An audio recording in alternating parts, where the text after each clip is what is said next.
The Victorians loved to talk about cleanliness. They quoted proverbs about it, preached sermons on it, even stitched the phrase, "cleanliness is next to godliness," into needlework samplers. They held it up as a shining virtue, a badge of civilization, proof that they were not only morally upright, but also fragrant. And then they went home to bedrooms filled with mold, bathtubs that saw more dust than water, and streets that smelled like a cow had lost a fist fight with an open sewer.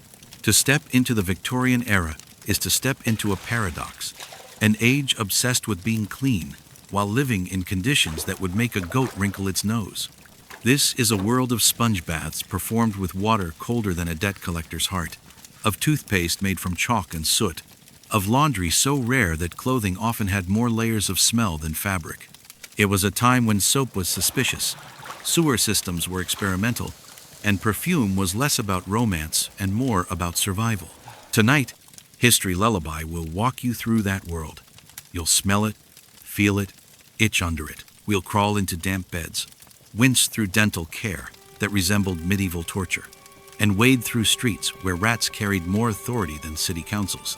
You'll see how Victorians layered corsets and waistcoats until their bodies became portable ovens, how they poured talcum powder over sweat as though that counted as bathing, how they smiled politely while carrying half a pharmacy's worth of germs in their mouths. But don't worry, you don't need to hold your nose. Just dim the lights. Imagine the scratch of wool, the stench of horse manure wafting through your window, and the uneasy awareness that the puddle outside your door is probably not rainwater. This is the Victorian age of hygiene, where survival meant endurance, clean was an aspiration, and perfume was the only thing standing between you and social exile. And if you enjoy this journey, this parade of smells, textures, and awkward rituals, remember to like, comment, and subscribe. Think of it as your own small act of Victorian charity. Not a penny in the poor box, but a click in the algorithm's ledger. Now brace yourself. It's time to wake up in a Victorian bedroom. And spoiler alert, it won't smell like roses. Morning in Victorian Britain is not heralded by birdsong drifting sweetly through gauzy curtains. It is heralded by smells. The kind of smells that make you wish you could simply roll over and return to a dream in which soap is plentiful and bedbugs are imaginary. You wake in a room that is less bedroom and more indoor swamp, the air heavy with dampness, soot, and a lingering perfume of horse manure wafting up from the streets below. Ventilation is a luxury, and your tiny window, crusted with grime, might as well be a painting of outside air rather than an entry point for it. The bed you occupy is not the feathered sanctuary of novels, but a lumpy sack of hay that has been through more seasons than you care to count. The hay is damp, sometimes moldy, and always eager to poke through the thin ticking to jab your skin. Sheets are technically present, but they are washed so rarely that they have developed personalities of their own. Sleeping fully clothed is not eccentricity, it is strategy. When fleas or lice decide to launch a midnight campaign, an extra layer of fabric is the only armor you have. And there are always fleas.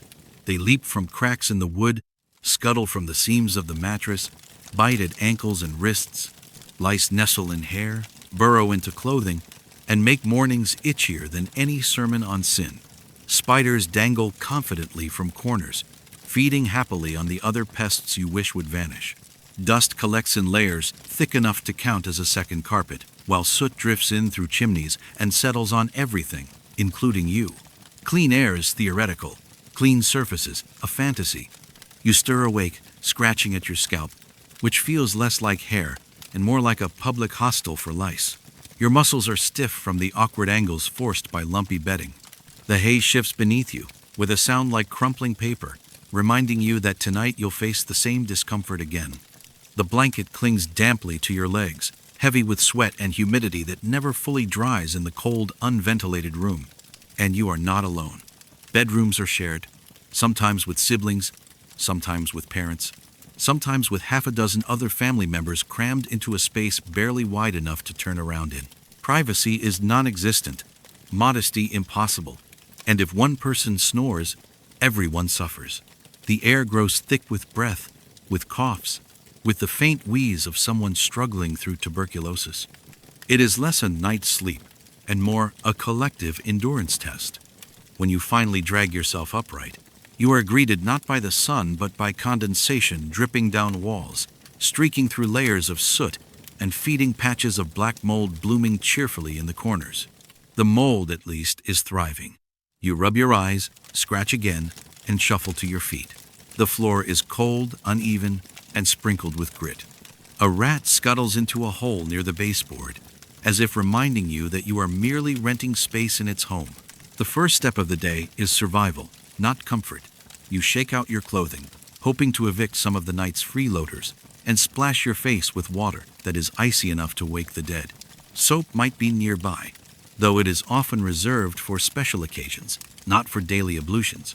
The shock of the cold is less refreshing and more a form of punishment, a reminder that Victorian mornings are not designed to invigorate so much as to remind you who is in charge. And it is never you. Your skin feels tight, itchy, stretched thin over muscles that ache from both poor bedding and yesterday's labor. You scratch absent-mindedly, leaving faint red trails, and glance at your reflection if one exists. The mirror, if your family can afford one, is a small, cloudy square that makes you look as if you are already half a ghost. You sigh and accept that this is what you look like, fleas and all. From the street comes the early symphony of Victorian life, wheels crunching over cobblestones, horses clopping past, and leaving behind steaming reminders, hawkers shouting their wares, neighbors arguing loudly enough to serve as your alarm clock.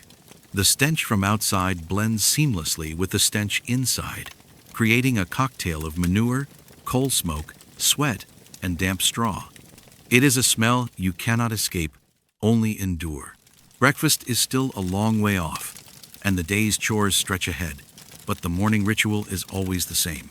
Wake up itchy, stiff, half-frozen, and already behind on the impossible pursuit of cleanliness. You run your fingers through greasy hair, feel the grit beneath your nails, and accept that the day will be spent managing discomfort rather than escaping it. There is humor in it, if you look hard enough. Victorian bedrooms are democratic. Fleas bite everyone, lice respect no social rank, and soot settles impartially. Whether you are a clerk's son or a dockworker's daughter, you wake up scratching in the same way. Survival becomes the great equalizer, though comfort remains forever elusive. The choice is not between luxury and simplicity, it is between tolerable misery and intolerable misery. And so you step into the day. You tighten the strings of your clothing, splash your face once more, and steel yourself against the endless sensations, itching, dampness, stiffness that define Victorian mornings. You are alive, and at this time, that is already an achievement. Comfort is a story told in novels, a fantasy stitched into samplers. Reality is a mattress full of hay, a blanket full of fleas, and a body that never quite feels clean. The Victorians spoke of hygiene as virtue, as aspiration.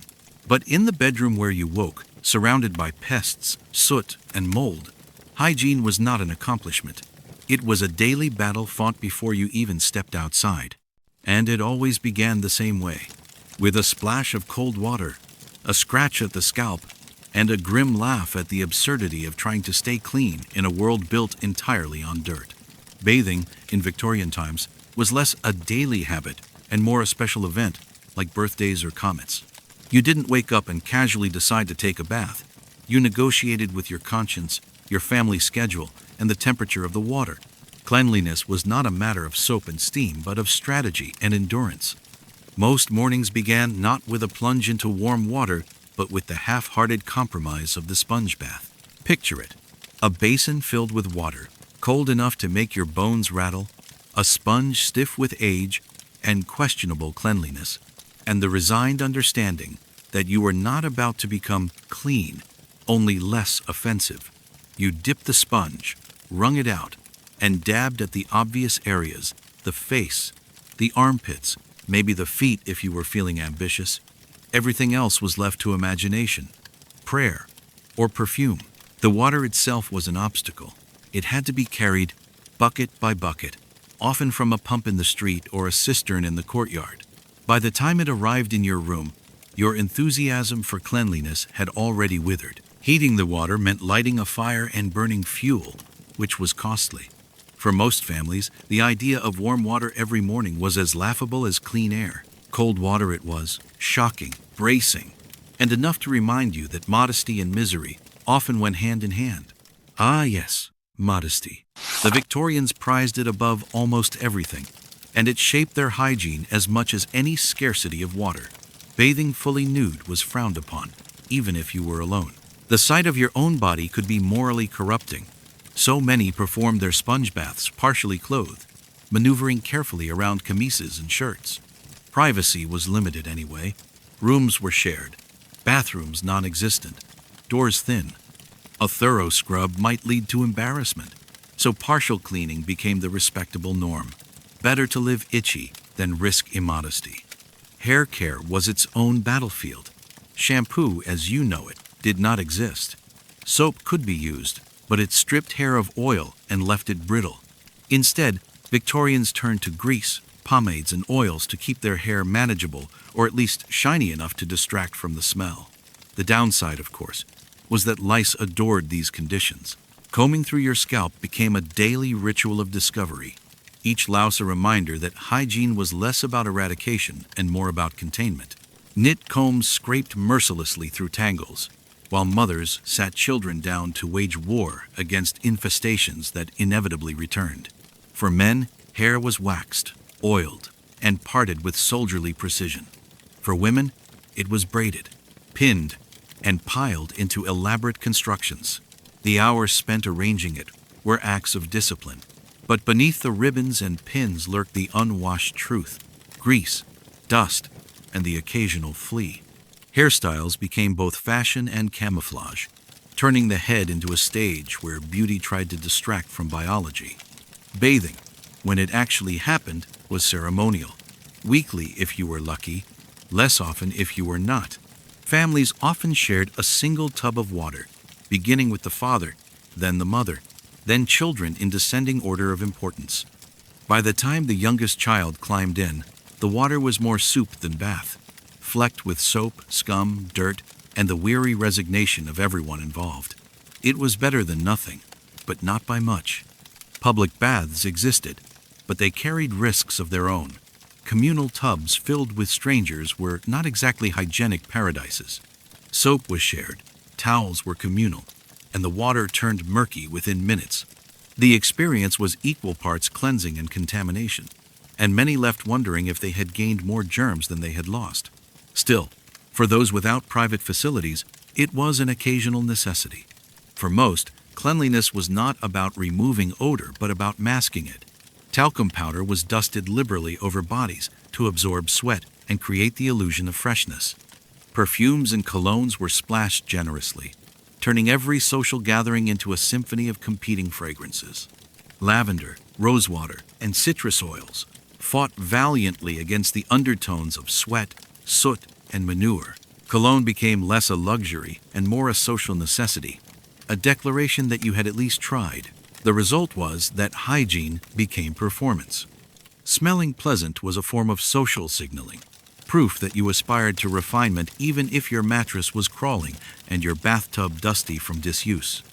A gentleman drenched in cologne announced that he was not poor, even if his shirt hadn't seen water in months. A lady wafting rose perfume proclaimed her gentility, even if her corset was hiding sweat marks. Cleanliness was next to godliness, but fragrance was next to survival. The irony is that many Victorians genuinely feared excessive bathing. Doctors warned that overwashing could weaken the body, strip away essential oils, or invite illness. Cold baths were praised as bracing for the constitution, but warm baths were eyed with suspicion. Too much exposure to water was thought to sap vitality, damage nerves, or even loosen morals. Better to dab delicately with a sponge than risk drowning in virtue.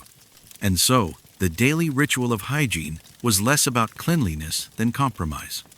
You sponged enough to look presentable, combed enough to control lice, powdered enough to mask odor, perfumed enough to reassure society. It was a balancing act performed in every household, from grand townhouses to crowded tenements. Survival came first, comfort never arrived, and true cleanliness remained an aspiration whispered in sermons and stitched in samplers, but rarely achieved in practice. Imagine it now. You stand in your small room, basin before you, sponge in hand. The water bites your skin, the sponge drags roughly. The modesty of your clothing tangles around your arms. You sigh, splash, scrub half-heartedly, then reach for the talcum powder. The cloud rises, clings to your damp skin, and settles like chalk.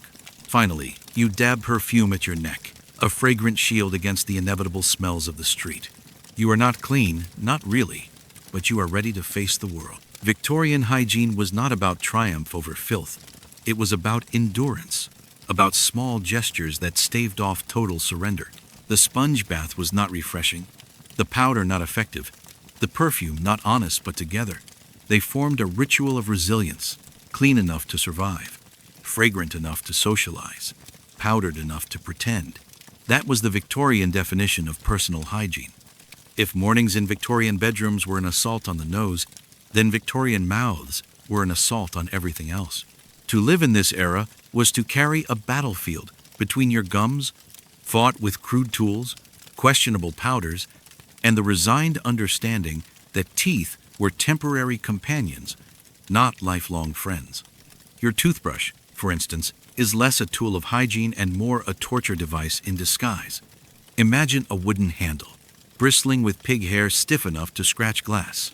You grip it in the morning, dip it into a powder that looks suspiciously like chalk scraped from a schoolroom, and begin the ritual. The bristles stab at your gums, pulling more blood than plaque, while the powder grinds like sand between your teeth. Sometimes, instead of chalk, you get charcoal, staining your tongue black and leaving your lips looking like you've been chewing soot. Spices are occasionally added: cloves, mint, even pepper, not to clean but to distract you with the illusion of freshness while your enamel quietly surrenders. Floss, as you know it, doesn't exist. At best, you might use a strip of horsehair, if you are especially innovative or desperate. Most people simply accept that food will lodge itself in their teeth until nature or the local dentist removes the obstruction along with the tooth. Mouth rinses are equally primitive. Salt water is popular, though it burns. Vinegar is used, though it erodes. Alcohol, often in the form of gin or brandy, doubles as rinse and consolation. None of it works well, but all of it makes you feel like you've at least tried. And what of dentistry?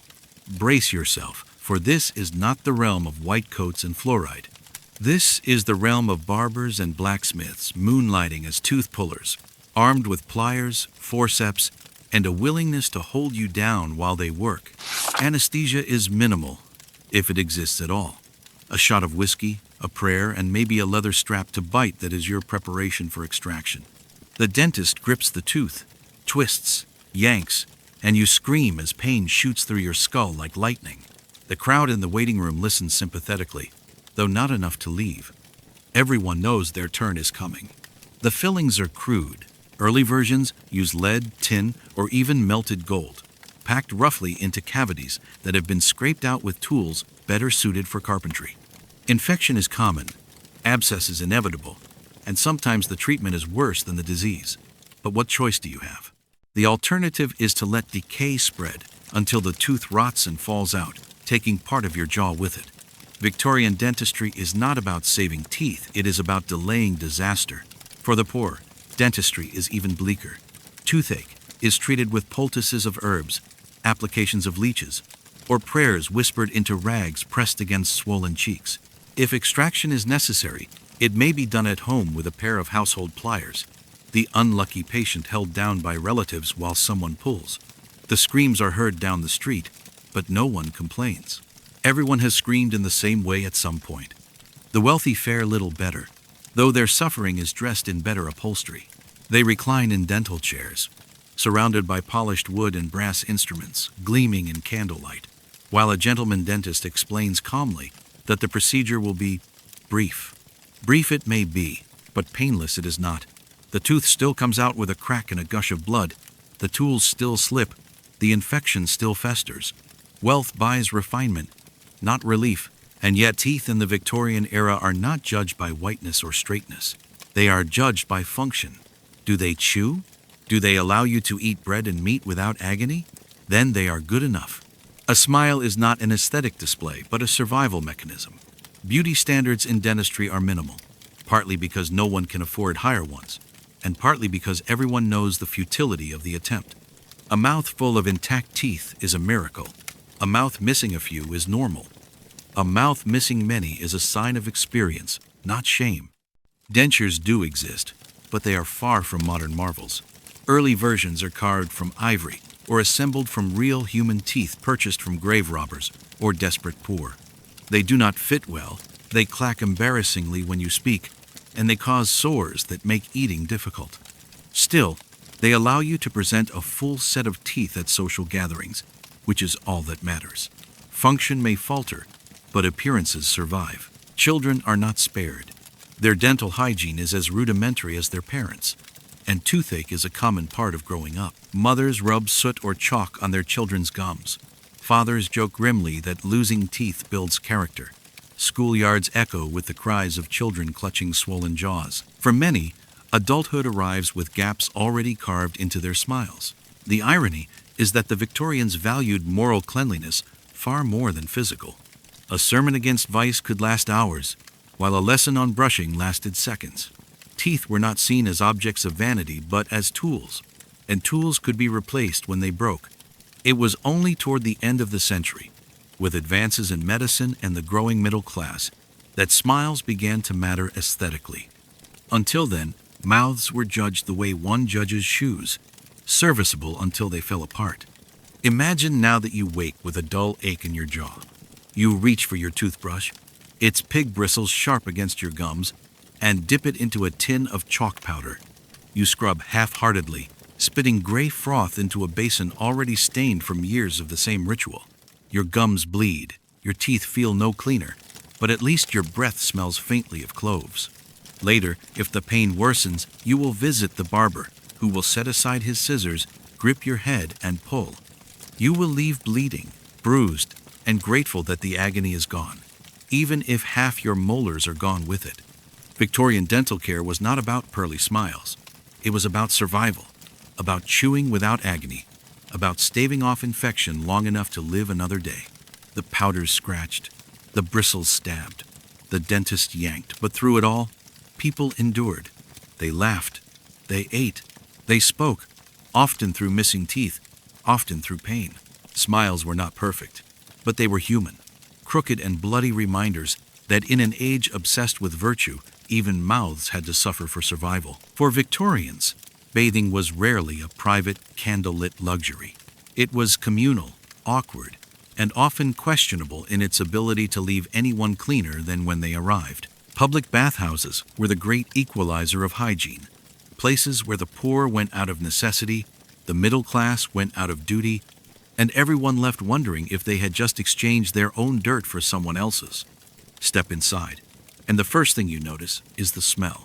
It is not the crisp, chlorinated tang of modern swimming pools.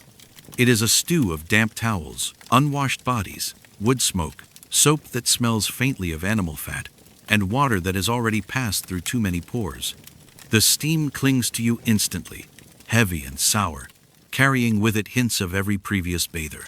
You cough, you wrinkle your nose, but you keep moving. You are here to be clean, or at least to emerge socially acceptable. The tubs themselves are not pristine. Some are large communal basins where a dozen people might sit shoulder to shoulder, their knees bumping, their faces carefully averted. Others are smaller wooden barrels rented by the hour, stained dark from years of use. The water is rarely fresh. Heating and hauling it is too expensive to waste, so the same bath may serve multiple patrons. By the time you slip in, it is more lukewarm soup than cleansing pool, flecked with stray hairs, soap scum, and particles better left unexamined. And yet, there is relief in the warmth.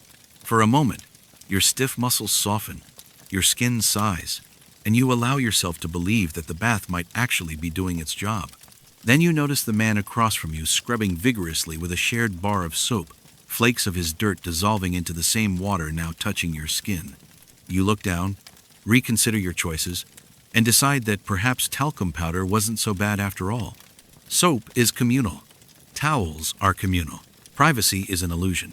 You may bring your own if you are cautious or wealthy, but most simply use what is provided. You pick up a towel that is damp and smells faintly of mildew. You dry yourself quickly, ignoring the suspicion that the towel has dried half the town before you. Etiquette demands you pretend not to notice. Hygiene is a performance after all, and everyone agrees to maintain the illusion. Nudity is another awkward puzzle. The Victorians were obsessed with modesty, yet here you are, half exposed among strangers. Men avert their eyes. Women cling to undergarments.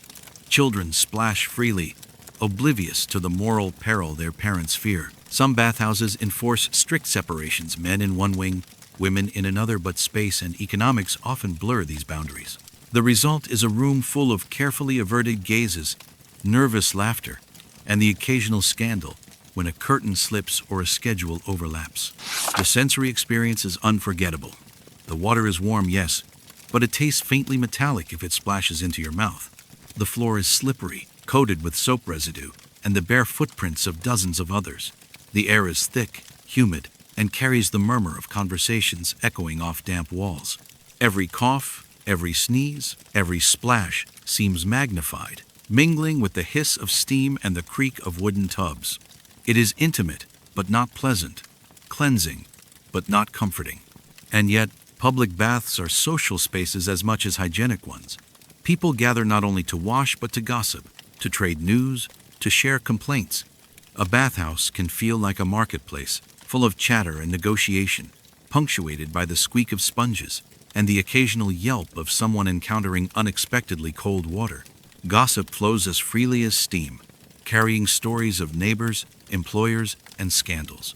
To bathe is to belong, however reluctantly, to the rhythm of the community. For the poor, public baths are survival. Few have private facilities, and sponge baths at home can only do so much. A weekly or monthly trip to the bathhouse is the only chance to feel truly washed, even if it means sharing murky water with strangers. For the middle class, it is a duty proof of refinement, a gesture toward the ideal of cleanliness. For the wealthy, it is avoided altogether if possible. Private tubs and servants make the ordeal unnecessary. But even the wealthy are not immune to the shared awkwardness if traveling or if their own facilities fail. The etiquette of bathing is unspoken but rigid. Do not stare. Do not linger too long. Do not hog the soap. Speak quietly. Laugh softly. Avoid splashing. Children violate these rules constantly, to the horror of their parents. Adults pretend not to notice when the water darkens suspiciously, or when someone's towel leaves more on the body than it removes. Everyone agrees to act as though the experience is hygienic, even if they leave itching with new doubts. Despite the risks, lice, infections, the occasional rash, public baths are lifelines. They provide not only water but warmth, especially in winter, when homes are cold and damp. To sit in hot water, even shared, is to feel alive again, to thaw out fingers and toes, to remind your body that comfort exists, however briefly. Many tolerate the risks for that fleeting luxury, emerging pink-skinned, damp-haired, and at least temporarily convinced of cleanliness. Imagine yourself there now. You step into the bathhouse, steam clouding your vision, the smell of damp humanity filling your lungs. You strip awkwardly, clutching your undergarments, and slip into a tub where the water ripples with every movement of your neighbors. You scrub with shared soap, dry with a communal towel, and step back into the street feeling simultaneously refreshed and contaminated. You smile faintly, because this is as clean as life allows, and because everyone around you agrees to pretend the same. Victorian public bathing was not about purity. It was about performance, about showing up, stripping down, and enduring the collective illusion of hygiene. The water was warm but never clean, the towels soft but never fresh, the soap shared but never sufficient.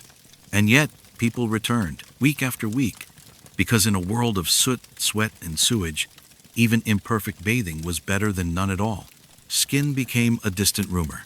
Every garment you wore said something about you, not how you felt, but who you were supposed to be. In the 19th century, clothes were less about warmth, or protection, or even modesty, and more about broadcasting status. And the louder your wardrobe shouted, the quieter your circulation became. The first thing you must understand is that layers were everything. A single garment was never enough. Clothes were built like onions: undergarments, overskirts, waistcoats, petticoats, bodices, jackets, shawls, hats. Each layer performed its own function, trapping heat, trapping sweat, and trapping you inside a social role. By the time you finished dressing, you were less a person and more an elaborate bundle of fabric stitched together with discomfort. For women, the day began with chemises' long, thin undergarments that served as the barrier between your skin and everything else. Then came the corset, laced tightly enough to reduce your waist but generously enough, hopefully, to allow a lungful of air. Breathing became a selective hobby, something you did carefully to avoid fainting. Fainting, of course, was expected. It was considered feminine to collapse under the weight of your own wardrobe. Entire novels exist because heroines keeled over in tightly laced corsets and woke to find themselves rescued by suitably attentive gentlemen. Over the corset came petticoats, sometimes one, sometimes half a dozen, depending on fashion and season.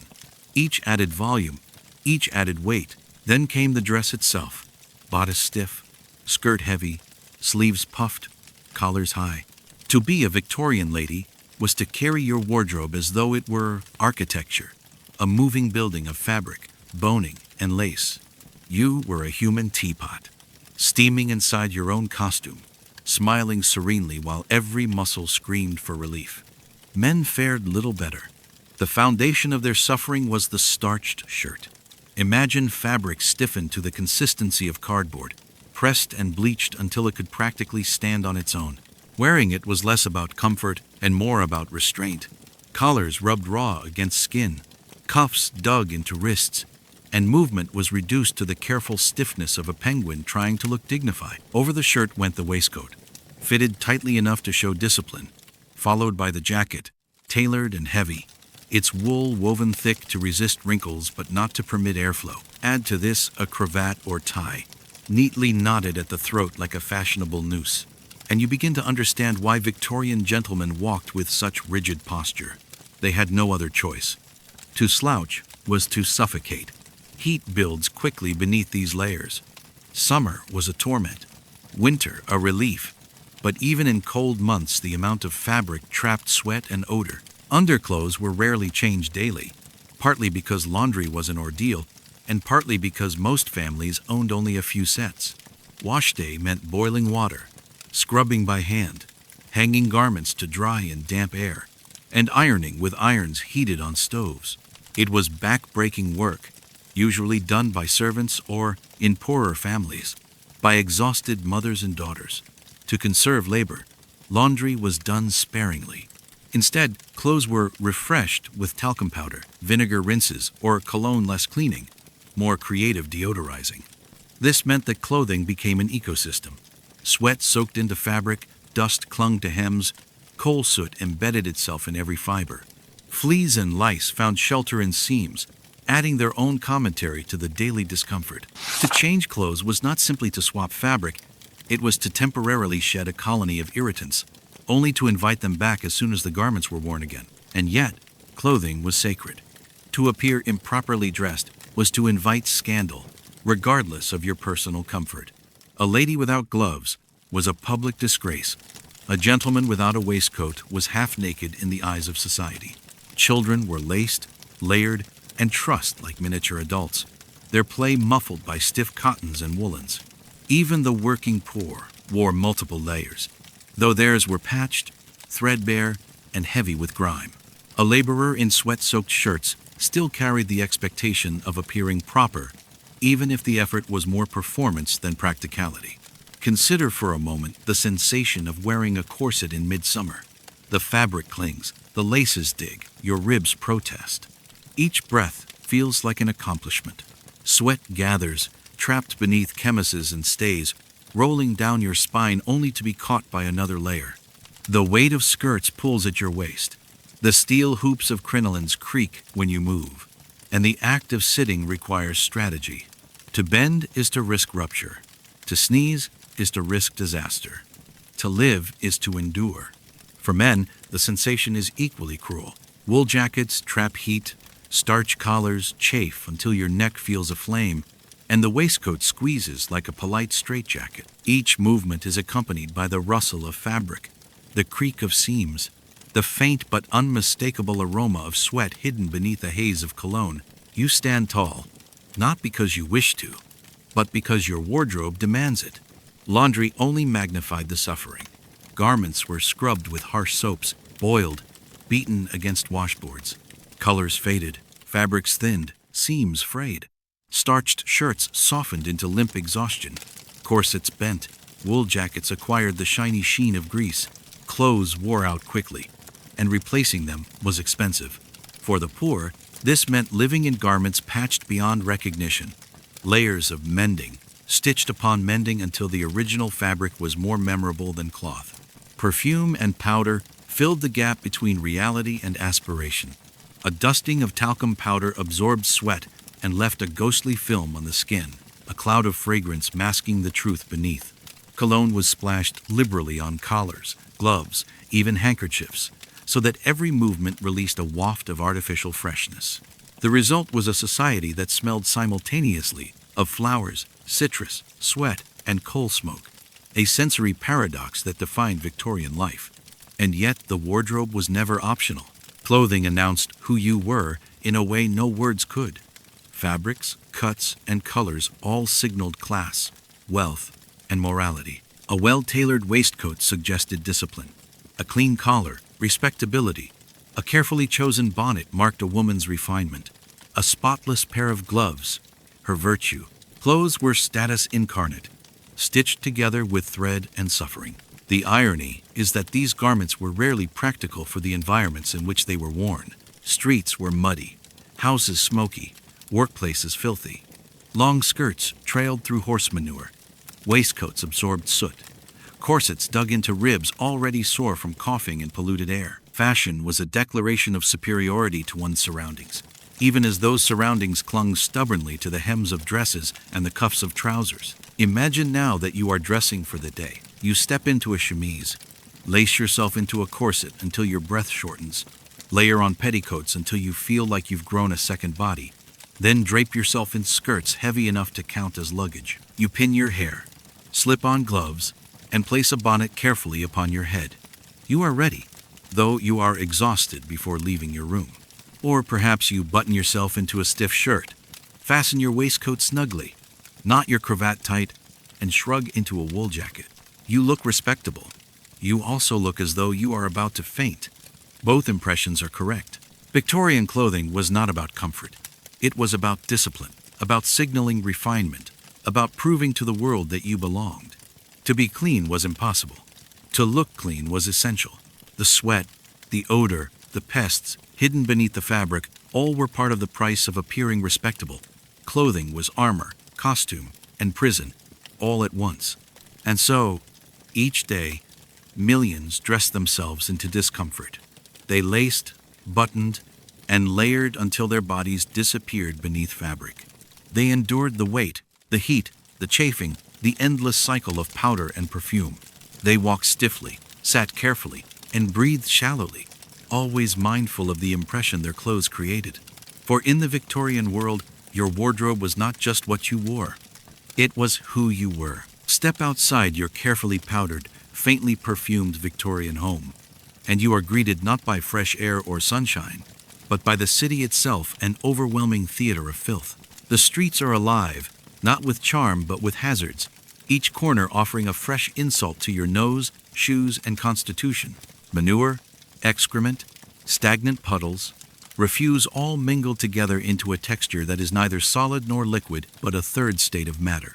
Victorian sludge. Walking is less a commute and more an obstacle course. Horses dominate the roads, and with them comes their constant gift, manure. Tons of it, steaming, spreading, piling into heaps along curbs until someone with a cart and a shovel comes to collect it. But often, no one does. Instead, the piles grow, flatten, and smear across the cobblestones, clinging to boots and skirts. Each gust of wind carries with it a fine mist of manure particles, blending seamlessly with coal smoke to create the signature fragrance of the Victorian metropolis, eau de filth. Human waste contributes its own notes to the symphony. In poorer districts, chamber pots are emptied directly into the street, their contents splashing into gutters and mixing with horse droppings and kitchen scraps. Night soil collectors do their rounds, shoveling excrement from cesspits and carrying it away in barrels, but their schedules are irregular and their work often sloppy. The result is that the streets are dotted with puddles of questionable origin, shimmering in the sunlight with a rainbow sheen that promises nothing good. Stagnant water lingers in potholes, breeding mosquitoes, hosting flies, and perfuming the air with decay. Rain does not cleanse the streets. It stirs them, turning solid filth into liquid torrents that sweep through alleys and splash across hems. Mud is not mud, it is a cocktail of manure, urine, ash, and the occasional fish head. The clever walk carefully, picking their way from stone to stone. The unlucky sink ankle deep, their boots ruined, their dignity gone. Rats thrive in this environment. They scurry boldly through markets, darting between carts, feasting on scraps dropped into the muck. They swim through sewers, climb walls, and slip under doors. Flies swarm in clouds, drawn to every heap of manure, every uncovered cesspool, every open wound. The air vibrates with their buzz, the ground twitches with their movement. It is a city not of people alone, but of creatures thriving in the filth humans create. The sewer systems, when they exist, are overwhelmed. London, in particular, spent decades arguing over whether sewers were necessary, while cholera raged through its neighborhoods. Until the great engineering works of the mid-19th century, most sewage simply drained into the Thames. Imagine an entire city emptying its bowels into the same river that provided drinking water. It was a feedback loop of disease. Drink, sicken, excrete, repeat. By the summer of 1858, the infamous Great Stink, the Thames, was so foul that even Parliament could not endure the odor. Only then, when the stench reached the nostrils of the powerful, was action taken to construct proper sewers. But for most of the century, cesspools were the reality. These pits, dug beneath houses, collected waste until they overflowed, seeping into basements, contaminating wells, and creating subterranean swamps of infection. Night soilmen descended with buckets and shovels, hauling away the foul cargo under cover of darkness. Their work was dangerous, suffocating, and despised. But without them, entire neighborhoods would drown in their own waste. The risks of infection were everywhere. Cholera, dysentery, typhoid, these diseases spread invisibly through the muck, carried by contaminated water, by flies landing on food, by unwashed hands. People spoke of miasma, the bad air that rose from filth, as the cause of illness. They were not entirely wrong. The air was indeed bad, though the true culprit was the unseen bacteria swirling in water and waste. Still, the belief in miasma shaped everything. Curtains soaked in vinegar to block smells, handkerchiefs pressed to noses, perfumes worn as protective charms. To breathe without gagging was considered a health practice. Children bore the brunt of this environment. They played in alleys, splashed in puddles, chased rats, and inevitably ingested more filth than anybody could safely process. Infant mortality soared. To survive childhood was an accomplishment. To survive with all one's teeth and without chronic illness was a miracle. Parents scolded, but what could they do? Streets were unavoidable, and filth was omnipresent. The physical hazards were constant. Streets were slick with waste. Carts rumbled through carrying barrels of excrement. Horses slipped and fell in manure, crushing unfortunate pedestrians. Boots wore out quickly. Skirts dragged through filth, and the smell clung stubbornly no matter how much powder or cologne you applied. To live in a city was to live with the knowledge that your environment was trying, at all times, to soil you. Even the wealthier districts were not immune. True, they had better drainage, more frequent cleaning, and fewer cesspools. But the Thames did not discriminate, nor did cholera. Wealth could buy perfume and fresh linens, but it could not purchase immunity from waterborne disease. The stench crept into drawing rooms. The flies buzzed through open windows. The rats gnawed in cellars. No amount of lace or silver could shield one from the shared environment of filth. And yet, life went on. Markets bustled. Carriages rattled. Children shouted. Vendors hawked. People adjusted, noses dulled, stomachs hardened. The city's stench became its background music, the miasma its weather. Complaints were constant, but so was resignation. After all, what choice did anyone have? To live in the Victorian city was to accept its filth as part of the bargain, as unavoidable as fog or rain. Imagine now that you walk through such a street. Your boots slip on cobblestone, slick with manure. Your hem darkens as it drags through puddles. Your nose wrinkles at the stench. You step carefully around a heap of refuse, only to be splashed by a cartwheel sending a wave of foul water across your legs. A rat darts across your path, flies buzz around your head, and you quicken your pace. Ahead, a night soil cart creaks by, barrels sloshing ominously, the collector whistling through a scarf wrapped tightly around his nose. This is the rhythm of Victorian life. Filth underfoot, stench in the air, disease in every drop. And when you return home, trailing the muck of the streets behind you, you dust yourself with powder, dab perfume at your throat, and pretend that you are clean. Pretend that the city's filth has not followed you inside. Pretend that respectability is stronger than sewage. For in the Victorian world, hygiene was less about reality than about endurance, and nowhere was that endurance tested more than in the streets. If the streets of the Victorian city were an assault on the senses, then Victorian medicine was an assault on the body. To be sick in this age was to gamble with your life not only against the disease itself, but also against the treatments applied to cure it.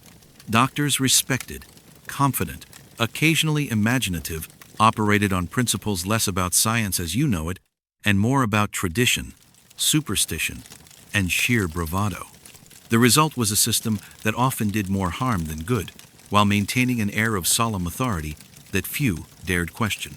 At the foundation of it all was humoral theory, a concept inherited from ancient Greece and still stubbornly clinging to medical respectability centuries later. According to this worldview, the human body was a balance of four humors: blood, phlegm, black bile, and yellow bile. Illness was believed to arise when these fluids fell out of harmony. Too much blood? Too little phlegm? The solution was not to investigate microbes or nutrition, but to rebalance your inner soup. The doctor's job was to coax the humors back into order, usually by removing something from your body. This made for spectacularly unpleasant treatments. Bloodletting was a favorite. If you were feverish, faint, or simply unwell, the prescription was often the same: bleed the patient. A vein was opened with a lancet, a bowl placed beneath to catch the flow, and the doctor nodded sagely as your strength ebbed away. Leeches were gentler but no less unsettling. Applied to skin, they latched on greedily, sucking until they dropped off, engorged and wriggling. Patients often emerged paler, weaker, and still sick. But the doctor would assure them the excess blood had been drawn out, balance restored, and recovery surely imminent. If the patient died, well, it was simply proof that the illness had been too strong. Mercury was another popular tool in the Victorian medical arsenal. This shimmering metal, toxic enough to frighten you today, was considered a panacea back then. Pills, ointments, tonics, all infused with mercury were prescribed for syphilis, skin conditions, and digestive troubles. Patients faithfully swallowed doses that slowly poisoned their systems, producing trembling, tooth loss, and madness. Yet the logic persisted. If the cure made you miserable, surely it must be working. The line between healing and poisoning blurred until both became the same thing. Opium, by contrast, was beloved for the relief it provided. Laudanum, a mixture of opium and alcohol, was sold freely in pharmacies, dosed to children for teething, to mothers for menstrual pain, to men for sleeplessness. It dulled agony, quieted crying infants, and softened the misery of tuberculosis. But it is also addictive, sedated, and killed by overdose. Many Victorian households kept a bottle of laudanum as casually as you keep aspirin, unaware that their miracle cure was slowly weaving a web of dependence. Doctors prescribed it liberally, grateful for any tool that silenced suffering, even temporarily. Germ theory, the idea that invisible microbes cause disease, was still in its infancy. Many doctors dismissed it as fanciful, preferring the comforting familiarity of miasma theory, the belief that bad air spreads sickness. This explained the obsession with smells. Vinegar-soaked cloths were pressed to faces, perfumes dabbed beneath noses, handkerchiefs waved dramatically in sick rooms. To endure the stench of sewage or rotting flesh was to court illness. To block it with lavender was to protect yourself. The irony, of course, was that while the air was blamed, the real culprits were water, hands, and food, all crawling with invisible bacteria. But without microscopes and studies, smells remained the enemy. This suspicion extended to bathing. Too much washing, doctors warned, could weaken the body, strip the skin of protective oils, or even invite disease. The pores, they believed, were gateways to illness, and soaking them open with hot water was reckless. Better to dab discreetly with a sponge than to expose the body fully. Cleanliness was prized in theory, but in practice, moderation or outright avoidance was safer. If one looked powdered, perfumed, and composed, that was hygiene enough. Water could wait. Remedies were often whimsical.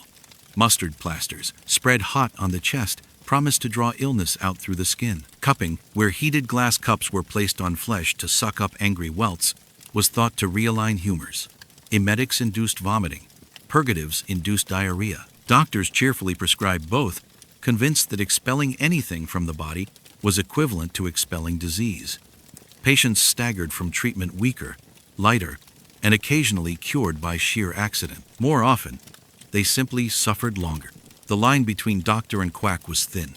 Patent medicines filled shop windows, advertised with bold claims: cure for consumption, relief for cholera, balm for nerves.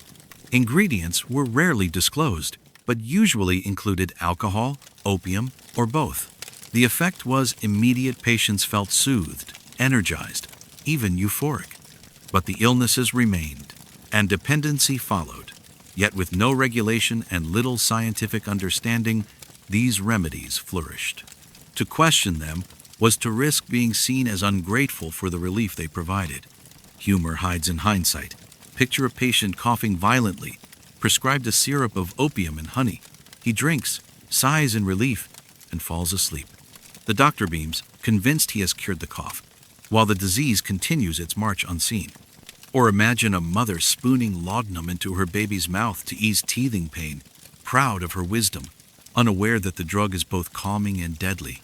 Or a man suffering from syphilis, enduring mercury ointments that erode his gums, only to be told that the salivation is a positive sign of treatment. These were the misadventures of Victorian medicine, half faith, half folly, wholly endured. Dentists, too, contributed to the misery. Toothache was treated with arsenic, applied directly to the cavity to kill the nerve. The pain stopped, yes, but so too sometimes did the patient. Surgeons operated with saws and knives, unwashed hands plunging into wounds. Infection inevitable. Hospitals were breeding grounds for disease, their wards filled with the groans of patients more likely to die within than recover. And yet doctors marched confidently through, convinced that their knowledge was progress. To fall ill in this era was to step into a world of contradictions. You might be prescribed a tonic laced with alcohol, a purge of castor oil, a blistering plaster for your chest, and a warning not to bathe too much. You might survive, crediting your doctor, or you might worsen, and still your doctor would insist the treatment was correct. Medicine was less about science than about authority, about the ability to stand by the bed, look serious, and declare that something was being done.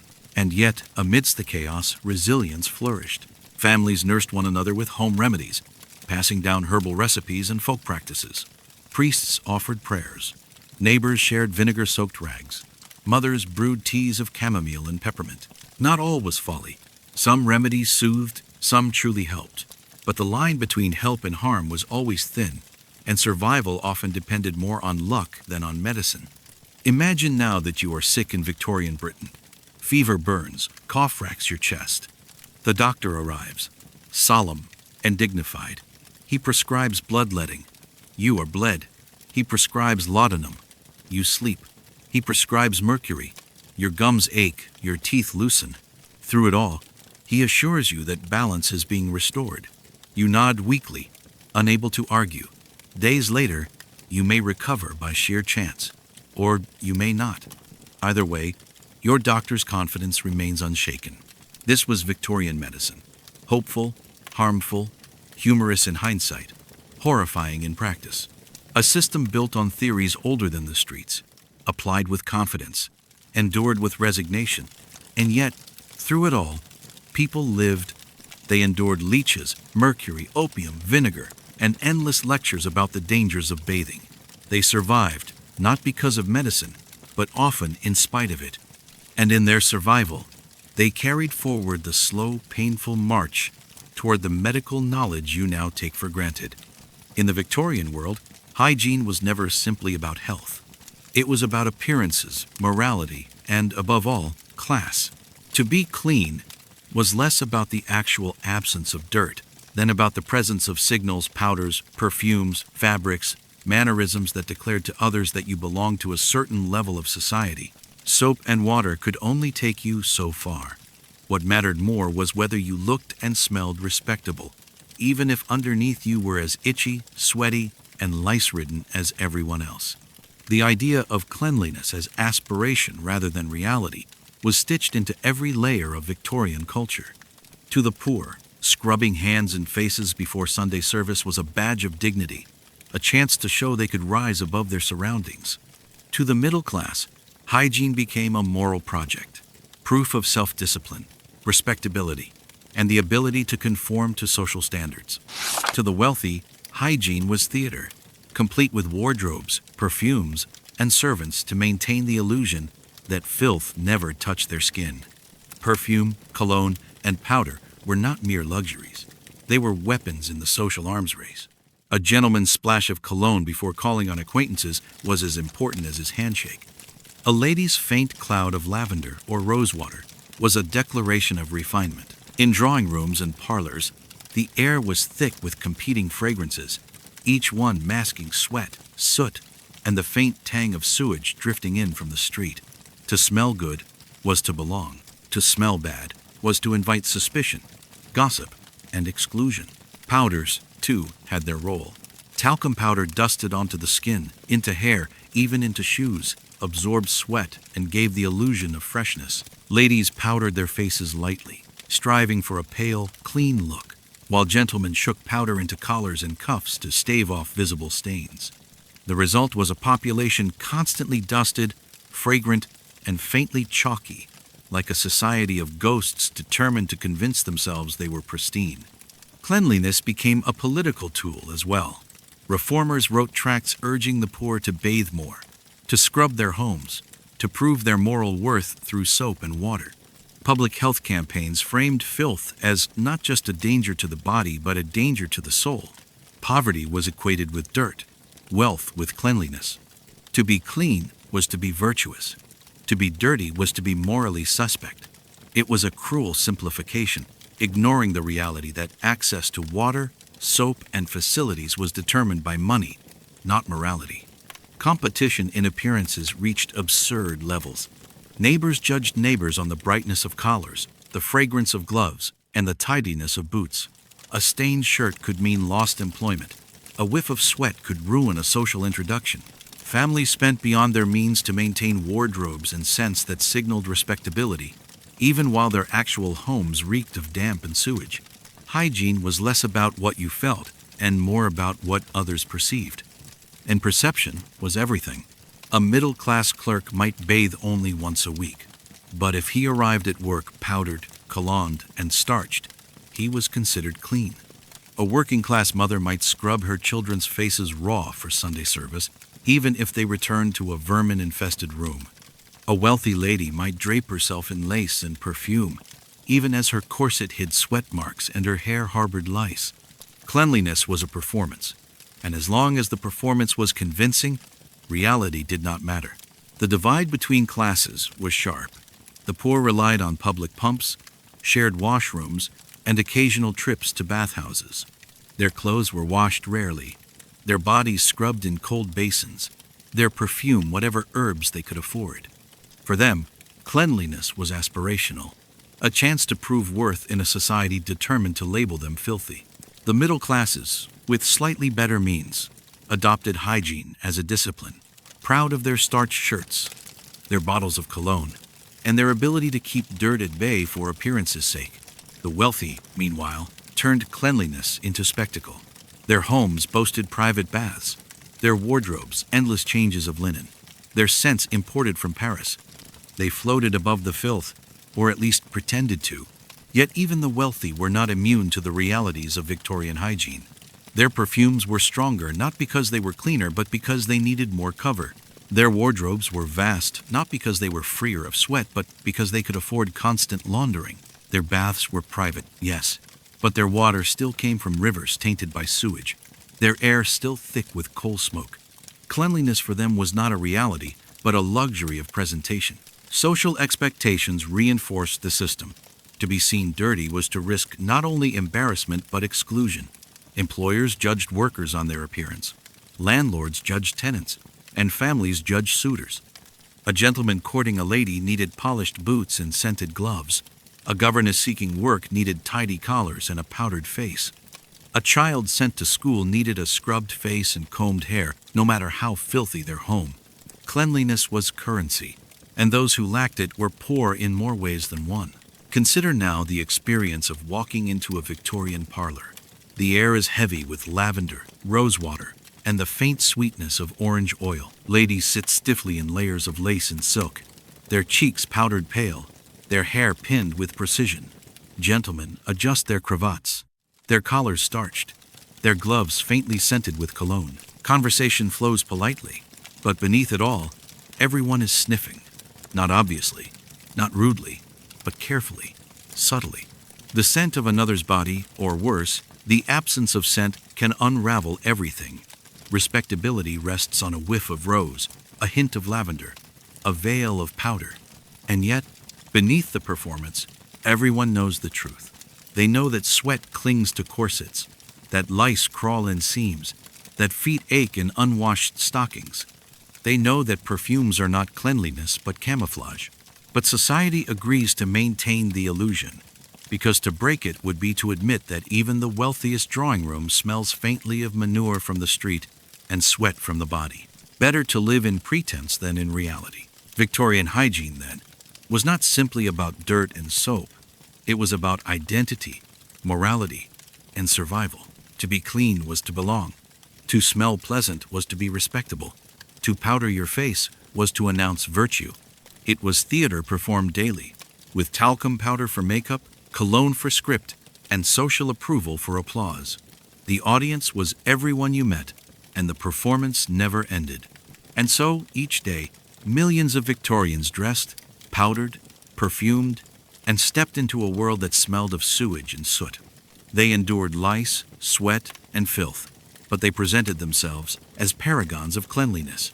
They competed, judged, and aspired, turning hygiene into a battlefield of appearances. It was exhausting, it was absurd, and it was, in its own way, brilliant. For in a world where true cleanliness was nearly impossible, illusion was the only option left. And so we come to the end of our tour, through Victorian hygiene, a journey that has taken us from damp bedrooms full of fleas to drawing rooms thick with perfume, from sponge baths with stiff sponges to public tubs filled with other people's dirt, from corsets that crushed lungs to streets that assaulted nostrils. What emerges from it all is not a picture of a society that was filthy in ignorance, but rather one that was filthy in spite of its obsession with cleanliness. The Victorians wanted to be clean desperately, morally, spiritually, but the world they built, the clothes they wore, and the water they drank conspired against them. Every detail of daily life carried this contradiction. You woke in a bed itchy with lice and damp with mold, then powdered your face until it glowed like marble. You dabbed at your armpits with cold water and called it bathing, then layered yourself into starched shirts or petticoats heavy enough to suffocate.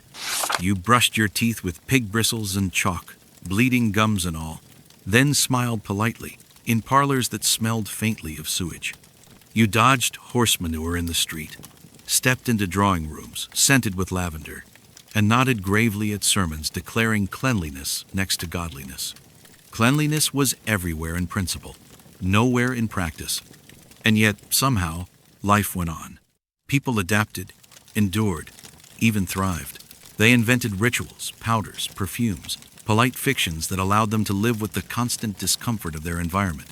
They covered stink with lavender, lice with ribbons, dirt with starch. They developed entire etiquettes around ignoring what everyone secretly knew, that beneath the talcum powder, beneath the starched collars, beneath the rosewater, everyone was sweating, scratching, and silently suffering. It was a society built on endurance and a collective agreement to pretend. But there is something strangely admirable in that pretense. The Victorians were nothing if not resilient. Faced with filth, they invented dignity. Faced with cholera, they carried vinegar-soaked handkerchiefs. Faced with the impossibility of daily baths, they powdered themselves into ghostly respectability. In their creativity, there was humor, even if unintentional. After all, who else but the Victorians could look someone in the eye, reeking faintly of sewage and sweat, and still convince themselves that they were paragons of refinement? Hygiene became more than survival, it became identity. To smell sweet was to be moral. To appear powdered was to be respectable. To dress properly, however suffocating, was to announce that you belonged. Class, culture, and personal dignity were stitched together not with soap but with illusion. The poor scrubbed raw before church to prove worth. The middle classes starched themselves into virtue. The wealthy perfumed themselves into superiority. Cleanliness was not about what you felt on your skin. It was about what you projected into the room. And in this strange theater of hygiene, every sense was engaged. You felt the damp sheets, the itch of lice, the pinch of corsets. You smelled the manure in the street and the lavender on the collar. You heard the squeak of boots through sludge, the buzz of flies at the window, the creak of starched linen. You tasted the grit of chalk toothpaste, the bitterness of vinegar gargles. You saw the pale faces powdered to perfection, the stiff collars rising like barriers against the world. Hygiene was not a private matter, it was a full-body experience, endured in public, judged by others, and endlessly performed. Looking back, it is tempting to laugh, and we should. There is humor in the endless contradictions, in the earnestness with which Victorians clung to rituals that masked but never solved their problems. There is comedy in the image of a genteel lady fainting because her corset was too tight to permit breathing, or of a gentleman striding proudly in a starched collar while sweating profusely beneath it. But there is also something poignant. These were people doing their best in a world that had not yet given them germ theory, reliable plumbing, or deodorant. They fought discomfort with dignity, filth with fragrance, and disease with discipline. And they endured. So what did clean mean in Victorian society? It meant not that you were free of dirt or odor, but that you appeared to be. Clean was an illusion maintained through powders, perfumes, starched linen, and social performance. Clean was a status, a declaration, a way of saying, I belong, even as the street outside your door ran with sewage. Clean was a smile through bleeding gums, a stiff bow through stiff collars, a lavender-scented handkerchief pressed against the ever-present stench of the city. In the end, Victorian hygiene was less about soap and water than about resilience. It was about the human ability to adapt, to invent rituals of dignity in the face of discomfort, to insist on refinement even while living in filth. It was about creating meaning where there was only manure, creating identity where there was only sweat. And it was about survival, quiet, unglamorous, but triumphant survival. So the next time you turn on a hot shower, squeeze toothpaste from a neat tube, or toss your clothes into a machine that washes them without complaint, spare a thought for the Victorians. They lived in a world that smelled perpetually of manure, soot, and lavender, and somehow convinced themselves it was godly. They endured itchy sheets, stiff collars, and chalk toothpaste with a straight face and a stiff upper lip. They carried their discomfort with grace and powdered their dignity with talcum. And perhaps that is their true legacy. Not that they were clean, but that they insisted they were, even when every sense screamed otherwise. To live as a Victorian was to live as a performance, and to perform cleanliness was to cling to hope that beneath the powder, beneath the perfume, beneath the filth, humanity could still shine.